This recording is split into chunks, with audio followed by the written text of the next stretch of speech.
ಉದ್ಯಮಿ ಸಿಜೆ ರಾಯ್ ಆತ್ಮಹತ್ಯೆ ಪ್ರಕರಣ ಐಟಿ ಅಧಿಕಾರಿಗಳ ಮೇಲೆ ಆರೋಪ ಬಂದಂತ ಹಿನ್ನೆಲೆ ಹಲವು ಗಂಟೆಗಳ ಕಾಲ ವಿಚಾರಣೆಯನ್ನ ಎದುರಿಸಿದ್ದಾರೆ ಬಾಬು ರಾಯ್. ಸಿಜೆ ರಾಯ್ ತಮ್ಮ ಬಾಬು ರಾಯ್ನ ತೀವ್ರ ವಿಚಾರಣೆಯನ್ನ ನಡೆಸಲಾಗಿದೆ. ಅಶೋಕ್ ನಗರ ಪೊಲೀಸರಿಂದ ಬಾಬು ರಾಯ್ ಅವರನ್ನ ತೀವ್ರವಾಗಿ ವಿಚಾರಣೆ ನಡೆಸಲಾಗಿದೆ. ಸತತ 3 ಗಂಟೆಗಳ ಕಾಲ ವಿಚಾರಣೆಯನ್ನ ನಡೆಸಿದ್ದಾರೆ ಪೊಲೀಸರು. ಸದ್ಯ ವಿಚಾರಣೆಯನ್ನ ಮುಗಿಸಿ ಹೊರಟಿದ್ದಾರೆ ಬಾಬು. ಐಟಿ ಅಧಿಕಾರಿಗಳು ಟಾರ್ಚರ್ ಮಾಡಿದ್ರ ಅನ್ನುವಂಥ ಬಗ್ಗೆ ಮಾಹಿತಿಯನ್ನ ಕಲೆ ಹಾಕ್ತಾ ಇದ್ದಾರೆ ಪೊಲೀಸರು. ಯಾಕಂತ ಹೇಳಿದ್ರೆ ಐಟಿ ಅಧಿಕಾರಿಗಳು ಬಹಳಷ್ಟು ನಿರಂತರವಾಗಿ ಟಾರ್ಚರ್ ಮಾಡಿಬಿಟ್ರು ಅನ್ನುವಂಥ ಒಂದಷ್ಟು ವಿಚಾರಗಳು ಏನು ಓಡಾಡ್ತಾ ಇತ್ತು. ಇದೇ ವಿಚಾರಕ್ಕೆ ಸಂಬಂಧಪಟ್ಟಂತೆ ಹಾಗಾದ್ರೆ ಐಟಿ ಅಧಿಕಾರಿಗಳು ಎಷ್ಟು ದಿನದಿಂದ ದಾಳಿ ಮಾಡ್ತಾ ಇದ್ರು, ಟಾರ್ಚರ್ ಕೊಟ್ರ, ಏನಾದರೂ ಬೆದರಿಸಿದ್ರ ಅನ್ನುವಂಥ ಎಲ್ಲ ಆಯಾಮಗಳಲ್ಲೂ ಕೂಡ ಬಾಬುರನ್ನ ಸತತ 3 ಗಂಟೆಗಳ ಕಾಲ ವಿಚಾರಣೆಯನ್ನ ನಡೆಸಿದ್ದಾರೆ ಅಶೋಕ್ ನಗರ ಪೊಲೀಸರು. ಇನ್ನು ಬಾಬು ಬಂದಂಥ ಸಂದರ್ಭದಲ್ಲಿ ಹಲವಾರು ಪ್ರಶ್ನೆಗಳನ್ನು ಕೇಳೋದಕ್ಕೆ ಶುರು ಮಾಡಲಾಗಿತ್ತು. ಅದರಲ್ಲೂ ಯಾವಾಗ ನೀವು ಕೊನೆ ಬಾರಿ ಮಾತನಾಡಿದ್ರು, ಅವ್ರು ನಿಮ್ಮ ಹತ್ರ ಏನು ಹೇಳ್ಕೊಂಡಿದ್ರು, ಎಲ್ಲ ವಿಚಾರವನ್ನು ಕೂಡ ಪೊಲೀಸರು ಸದ್ಯಕ್ಕೆ ಮಾಹಿತಿಯನ್ನು ಕಲೆ ಹಾಕಿದ್ದಾರೆ. ಹಲವು ಗಂಟೆಗಳ ಕಾಲ ವಿಚಾರಣೆಯನ್ನು ಎದುರಿಸಿದ್ದಾರೆ ಬಾಬು ಅವರು. ಇನ್ನು ಸದ್ಯಕ್ಕೆ ಸಿಜೆ ರಾಯ್ ಮಗ ಹೋದ ಮೇಲೂ 2 ಗಂಟೆಗಳ ಕಾಲ ವಿಚಾರಣೆಯನ್ನು ನಡೆಸಿದ್ದಾರೆ ಅನ್ನೋದು ಗೊತ್ತಾಗ್ತಾ ಇದೆ. ಬಾಬು ಹಾಗೂ ಸಿಜೆ ರಾಯ್ ಮಗನ ಹೇಳಿಕೆಯನ್ನ ಪೊಲೀಸರು ದಾಖಲು ಮಾಡಿಕೊಂಡಿದ್ದಾರೆ. ಯಾಕಂತ ಹೇಳಿದ್ರೆ ಕೊನೆಯದಾಗಿ ನೀವು ಯಾವಾಗ ಮಾತನಾಡಿದ್ರಿ, ಬಹಳಷ್ಟು ಟಾರ್ಚರ್ ಕೊಟ್ರ, ಟಾರ್ಚರಿಂದಲೇ ಈ ರೀತಿ ಆಯ್ತಾ, ಒಂದಷ್ಟು ಆರೋಪ ಬರ್ತಾ ಇದೆಯಲ್ವಾ ಐಟಿ ಅಧಿಕಾರಿಗಳ ಮೇಲೆ. ಐಟಿ ಅಧಿಕಾರಿಗಳು ನಿರಂತರವಾಗಿ ಬ್ಯಾಕ್ ಟು ಬ್ಯಾಕ್ ಪ್ರೆಷರ್ ಹಾಕ್ತಾ ಇದ್ರು, ಇದರಿಂದಲೇ ಕೂಡ ಅವರು ಮನನೊಂದು ಆತ್ಮಹತ್ಯೆಗೆ ಶರಣಾಗಿದ್ದಾರೆ ಎನ್ನುವಂಥ ಆರೋಪ ಬಂದಂಥ ಹಿನ್ನೆಲೆ ಸದ್ಯಕ್ಕೆ ಅವರ ಮಗ ಹಾಗೂ ಅವರ ತಮ್ಮನ ವಿಚಾರಣೆ ನಡೆಸ್ತಾ ಇದ್ದಾರೆ ಪೊಲೀಸರು. ಇದ್ರ ಬಗ್ಗೆ ಏನಾದ್ರು ಹೇಳ್ಕೊಂಡಿದ್ರ ಸಿಜೆ ರಾಯ್ ಅವರು, ನನಗೆ ಇದರಿಂದ ಮಾನಸಿಕವಾಗಿ ಬಹಳಷ್ಟು ಕಿರುಕುಳ ಆಗ್ತಾ ಇದೆ ಅಂತ ಒಂದಷ್ಟು ಆರೋಪಗಳು ಬರ್ತಾ ಇದೆ. ಏನಂತ ಹೇಳಿದ್ರೆ ಫೆಬ್ರವರಿ 4ನೇ ತಾರೀಕಷ್ಟಲ್ಲಿ ಎಲ್ಲ ಡೀಟೇಲ್ಸನ್ನ ಕಲೆ ಹಾಕಬೇಕಾಗಿತ್ತು. ಅಂದರೆ ಚಾರ್ಜ್ ಶೀಟನ್ನು ರೆಡಿ ಮಾಡ್ಕೊಳ್ಬೇಕು ಅಂದರೆ ಬಹಳಷ್ಟು ವಿಚಾರಗಳನ್ನು ಎದುರಿಸಬೇಕಾಗಿತ್ತು ಅಂತ ಹೇಳಿ. ಹಾಗಾಗಿ ಯಾವ ಒಂದು ವಿಚಾರಕ್ಕೆ ಆತ್ಮಹತ್ಯೆ ಮಾಡ್ಕೊಂಡಿರಬಹುದು, ಐಟಿ ಅಧಿಕಾರಿಗಳ ಟಾರ್ಚರೇ ಇದಕ್ಕೆಲ್ಲ ಪ್ರಮುಖ ಕಾರಣವ? ಹಾಗಾದರೆ ಇದರಿಂದ ಏನಿತ್ತು? ಒಂದು ಕಡೆ ಕೇರಳ ಎಲೆಕ್ಷನ್ಗೂ ಕೂಡ ಈ ಒಂದು ಆತ್ಮಹತ್ಯೆ ವಿಚಾರ ಲಿಂಕ್ ಮಾಡಲಾಗ್ತಾ ಇದೆಯಾ ಎಲ್ಲ. ಸೊ ಹಾಗಾಗಿ ಎಲ್ಲ ವಿಚಾರಗಳ ಒಂದು ತನಿಖೆಯನ್ನು ನಡೆಸ್ತಾ ಇದ್ದಾರೆ. ಸದ್ಯಕ್ಕೆ ಬಾಬು ಹಾಗೂ ಸಿಜೆ ರಾಯ್ ಅವರ ಮಗನನ್ನು ಕೂಡ ಎನ್ಕ್ವೈರಿಯನ್ನು ಮಾಡ್ತಾ ಇದ್ದಾರೆ. ಅದರಲ್ಲೂ ಕೂಡ 3 ಗಂಟೆಗಳ ಕಾಲ ವಿಚಾರಣೆಯನ್ನು ನಡೆಸಿದ್ದಾರೆ ಪೊಲೀಸರು. ಸದ್ಯ ವಿಚಾರಣೆ ಮುಗಿಸಿ ಬಾಬು ಹೊರಟಿದ್ದಾರೆ. ಐಟಿ ಅಧಿಕಾರಿಗಳು ಟಾರ್ಚರ್ ಮಾಡ್ತಾ ಮಾಡ್ತಾ ಇದ್ರ ಅನ್ನೋ ಬಗ್ಗೆ ಸದ್ಯಕ್ಕೆ ಪೊಲೀಸರು ಮಾಹಿತಿಯನ್ನ ಕಲೆ ಹಾಕಿದ್ದಾರೆ. ಸಿಜೆ ರಾಯ್ ಅವರ ಮಗ ಹೋದ್ಮೇಲೂ ಕೂಡ ಇನ್ನು 2 ಗಂಟೆಗಳ ಕಾಲ ವಿಚಾರಣೆಯನ್ನ ಅಧಿಕಾರಿಗಳು ಮುಂದುವರಿಸಿದ್ರು. ಯಾವ ಕಾರಣಕ್ಕಾಗಿ ಆತ್ಮಹತ್ಯೆ ಮಾಡ್ಕೊಂಡಿರ್ಬೋದು, ನಿಮ್ಮ ಬಳಿ ಏನಾದರೂ ಹೇಳ್ಕೊಂಡಿದ್ರಾ, ಕಡೆದಾಗಿ ಯಾವಾಗ ಭೇಟಿಯನ್ನ ಮಾಡಿದ್ರಿ, ಯಾವಾಗ ಕರೆ ಮಾಡಿದ್ರು, ಎಲ್ಲಾ ವಿಚಾರಗಳ ಬಗ್ಗೆ ಪೊಲೀಸರು ಸದ್ಯಕ್ಕೆ ಇವರಿಬ್ಬರನ್ನ ಎನ್ಕ್ವೈರಿ ಮಾಡ್ತಾ ಇದ್ದಾರೆ. Sir, 1 second. Sir, sir, ಸ್ವಲ್ಪ ಸೈಡ್ ಬನ್ನಿ ಸರ್. 1 second. Sir ಬರ್ತಾರೆ ಸರ್ ಮಲಯಾಳದಲ್ಲಿ 1 second. Sir, 1 second. Sir, sir, ಸ್ವಲ್ಪ ಸೈಡ್ ಬನ್ನಿ ಸರ್. 1 second. Sir ಬರ್ತಾರೆ ಸರ್ ಮಲಯಾಳದಲ್ಲಿ 1 second. Sir, 1 second. Sir, sir, ಸ್ವಲ್ಪ ಸೈಡ್ ಬನ್ನಿ ಸರ್. 1 second. Sir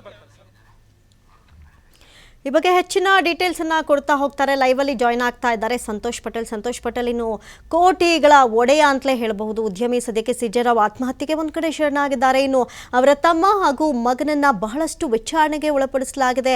ವಿಚಾರಣೆಯ ಸಂದರ್ಭದಲ್ಲಿ ಏನಾದರೂ ಮಾಹಿತಿ ಗೊತ್ತಾಗ್ತಾ ಇದೆಯಾ, ಏನಿದೆ ಈ ಬಗ್ಗೆ ಡೀಟೇಲ್ಸ್ ಕೊಡೋದಾದ್ರೆ?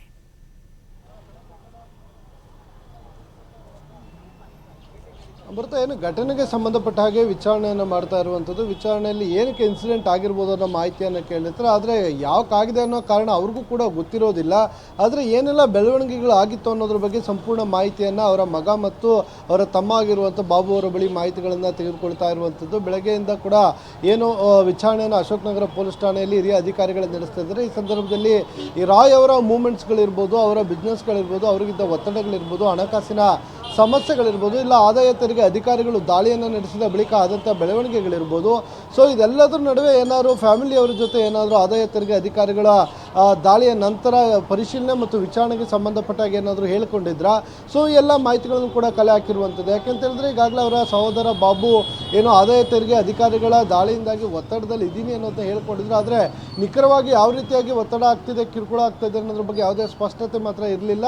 ಆದರೆ ಒತ್ತಡದಲ್ಲಿ ಇರೋದ್ರ ಬಗ್ಗೆ ಅವರು ಹೇಳ್ಕೊಂಡಿದ್ರು ಅನ್ನೋದ್ರ ಬಗ್ಗೆ ಅವರಿಗಾಗಲೇ ಮಾಹಿತಿಯನ್ನು ಹಂಚ್ಕೊಂಡಿರುವಂಥದ್ದು. ಹೀಗಾಗಿ ಆದಾಯ ತೆರಿಗೆ ಅಧಿಕಾರಿಗಳಿಂದ ಏನಾದರೂ ಕಿರುಕುಳ ಇತ್ತ ಅಂತಲೂ ಕೂಡ ಪೊಲೀಸ್ ಅಧಿಕಾರಿಗಳು ಮಾಹಿತಿಯನ್ನು ತೆಗೆದುಕೊಂಡಿರುವಂಥದ್ದು ವಿಚಾರಣೆ ವೇಳೆ. ಯಾಕೆಂತ ಹೇಳಿದ್ರೆ ಅವರು ಕಚೇರಿಯಲ್ಲಿ ಇದ್ದಂಥ ಸಂದರ್ಭದಲ್ಲೇ ಅಧಿಕಾರಿಗಳು ವಿಚಾರಣೆ ಮಾಡುವಂಥ ಸಂದರ್ಭದಲ್ಲೇ ಸ್ಟೇಟ್ಮೆಂಟ್ ಕೊಡಲಿಕ್ಕೆ ಅಂತ ಬಂದಂಥವ್ರು ಹೋಗಿ ಆತ್ಮಹತ್ಯೆಯನ್ನು ಮಾಡ್ಕೊಂಡಿರುವಂಥದ್ದು. ಹೀಗಾಗಿ ಸಾಕಷ್ಟು ಅನುಮಾನಗಳು ಕೂಡ ಕಾಣ್ತಾ ಇರುವಂಥದ್ದು. ಏನಾದರೂ ಆದಾಯ ತೆರಿಗೆ ಅಧಿಕಾರಿಗಳು ಕಿರುಕುಳವನ್ನು ಕೊಟ್ಟಿದ್ದಾರೆ ಅನ್ನೋದು ಈಗಿರುವಂಥ ಪ್ರಶ್ನೆ.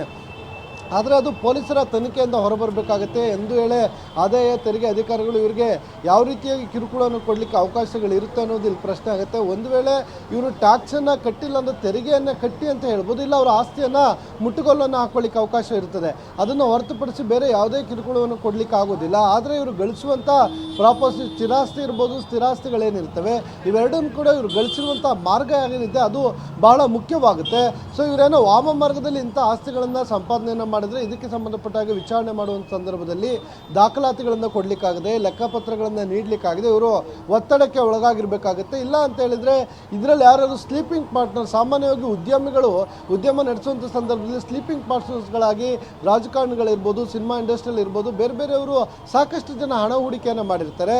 ಸೊ ಅಂಥವರ ಹೆಸರುಗಳು ಕೂಡ ಇದರಲ್ಲಿ ಬರಬೇಕಾಗುತ್ತೆ. ಆದಾಯ ತೆರಿಗೆ ಅಧಿಕಾರಿಗಳು ದಾಳಿಯನ್ನು ಮಾಡಿದಂಥ ಸಂದರ್ಭದಲ್ಲಿ ಆವಾಗ ಅವರ ಹೆಸರುಗಳನ್ನು ಹೇಳಲಿಕ್ಕೆ ಏನಾದರೂ ಇವರು ಹೆದರಿರ್ಬೋದಾ, ಈ ರೀತಿಯ ಕಿರುಕುಳ ಏನಾದರೂ ಆಗಿರ್ಬೋದಾ, ಇಲ್ಲ ಇಂಥವ್ರದ್ದು ಹೆಸರು ಹೇಳಬೇಕು ಅಂತೇಳಿ ಒತ್ತಡವನ್ನು ಹೇರಿರ್ಬೋದಾ, ಇಂತಹ ಕಿರುಕುಳಗಳು ನಡೆದಿರ್ಬೋದಾ ಅಂತ ಒಂದಿಷ್ಟು ಅನುಮಾನಗಳಿರುವಂಥದ್ದು. ಈ ಅನುಮಾನಕ್ಕೆ ಸಂಬಂಧಪಟ್ಟಂಗೆ ಪೊಲೀಸರು ವಿಚಾರಣೆಗಳನ್ನು ಮಾಡಿದ್ದಾರೆ. ಅವರ ಹೆಂಡತಿ ಇರ್ಬೋದು, ಮಕ್ಕಳಿರ್ಬೋದು, ಅವರ ಸ್ಟೇಟ್ಮೆಂಟ್ಗಳನ್ನು ತೆಗೆದುಕೊಂಡಿದ್ದಾರೆ. ಅದರ ಜೊತೆಗೆ ಅವರ ಸಹೋದರ ಮಗನ ಸ್ಟೇಟ್ಮೆಂಟ್ಗಳನ್ನು ಕೂಡ ತೆಗೆದುಕೊಂಡಿರುವಂಥದ್ದು. ಇದು ಒಂದು ಅವರ ಕುಟುಂಬದವರು ಕಡೆಯಿಂದ ತೆಗೆದುಕೊಂಡಿರುವಂಥ ಸ್ಟೇಟ್ಮೆಂಟ್ಗಳಾದರೆ, ಇನ್ನು ಅವರ ಜೊತೆ ದಿನನಿತ್ಯ ಕಚೇರಿಯಲ್ಲಿ ಕೆಲಸ ಮಾಡಲಿಕ್ಕೆ ಇದ್ದಂಥವ್ರು ಇದೇನಿದ್ದಾರೆ ಅವರನ್ನು ಕೂಡ ವಿಚಾರಣೆಯನ್ನು ಮಾಡಲಿಕ್ಕೆ ಮುಂದಾಗಿರುವಂಥದ್ದು. ಅವರ ಬಳಿ ಕೂಡ ಸ್ಟೇಟ್ಮೆಂಟ್ಗಳನ್ನು ತೆಗೆದುಕೊಳ್ಬೇಕಾಗತ್ತೆ. ಆದಾಯ ತೆರಿಗೆ ಅಧಿಕಾರಿಗಳು ದಾಳಿ ನಡೆಸಿದ ಬಳಿಕ ಆದಂಥ ಬೆಳವಣಿಗೆಗಳಿರ್ಬೋದು, ಹಣಕಾಸಿನ ವಹಿವಾಟುಗಳಿರ್ಬೋದು, ಹೊಸ ಪ್ರಾಜೆಕ್ಟ್ಗಳಿರ್ಬೋದು, ಇದಕ್ಕೆ ಸಂಬಂಧಪಟ್ಟಾಗೆ ಒಂದಿಷ್ಟು ಮಾಹಿತಿಯನ್ನು ಅಧಿಕಾರಿಗಳು ಕೇಳ್ತಾ ಇರುವಂಥದ್ದು. ಸೊ ಇದಕ್ಕೆ ಸಂಬಂಧಪಟ್ಟಾಗ ಕೂಡ ಪೊಲೀಸರು ಎಲ್ಲ ಮಾಹಿತಿಗಳನ್ನು ಕಲೆ ಹಾಕ್ತಾ ಇದ್ದಾರೆ. ಮತ್ತು ಘಟನೆಯ ನಂತರ ಟೆಕ್ನಿಕಲ್ ಆಗಿ ಕೂಡ ಒಂದಿಷ್ಟು ತನಿಖೆಯನ್ನು ಮುಂದುವರಿಸಿದ್ದಾರೆ. ಲಾಸ್ಟ್ ಕಾಲ್ಸ್ಗಳಿರ್ಬೋದು, ಅವರ ಮೊಬೈಲ್ ಡೇಟಾ ಇರ್ಬೋದು, CDRಗಳಿರ್ಬೋದು, ಚಾರ್ಟ್ಸ್ಗಳಿರ್ಬೋದು, ಏನಾದ್ರು ಥ್ರೆಡ್ಸ್ಗಳಿತ್ತ, ಹೀಗೆ ಹಲವು ಆಯಾಮದಲ್ಲೂ ಕೂಡ CJ ರಾಯ್ ಅವರ ಒಂದು ಆತ್ಮಹತ್ಯೆಗೆ ನಿಖರವಾದ ಕಾರಣ ಏನು ಅನ್ನೋದನ್ನ ಪತ್ತೆ ಮಾಡಲು ಪೊಲೀಸರು ತಮ್ಮ ತನಿಖೆಯನ್ನು ಮುಂದುವರಿಸಿರುವಂಥ ಅಮೃತ. ಎಸ್ ಸಂತೋಷ್, ಇಲ್ಲಿ ಗಮನಿಸೋದಾದ್ರೆ ಈಗ ಒಂದಷ್ಟು ಆರೋಪ ಇರೋದು ಸದ್ಯಕ್ಕೆ IT ಅಧಿಕಾರಿಗಳ ಮೇಲೇನೆ. ಇವರ ಆರೋಪಕ್ಕೆ ಪುಷ್ಟಿ ಕೊಡುವಂತಿದೆ. ಎಲ್ಲ ಒಂದ್ ಕಡೆ ಈಗಾಗಲೇ ಮತ್ತೆ ಕೇರಳ ರಾಜ್ಯದ ಹತ್ರ ಅಧಿಕಾರಿಗಳು ಹೊರಟೋಗ್ತಾರೆ ಅನ್ನೋದು. ಇನ್ನು ಇವರ ಅಂತ್ಯ ಸಂಸ್ಕಾರವೇ ಆಗಿಲ್ಲ. ಸದ್ಯಕ್ಕೆ ಅತಿ ದೊಡ್ಡ ಆರೋಪ IT ಅಧಿಕಾರಿಗಳ ಮೇಲೆ ಇರುವಂಥದ್ದು. ಇವರು ಕೇರಳ ರಾಜ್ಯಕ್ಕೆ ಹೋದ್ರೆ ಸದ್ಯಕ್ಕೆ ತನಿಖೆ ಒಂದಷ್ಟು ವಿಳಂಬವಾಗುವಂತಹ ಸಾಧ್ಯತೆ ಇರೋದಿಲ್ವಾ, ಹೇಗೆ?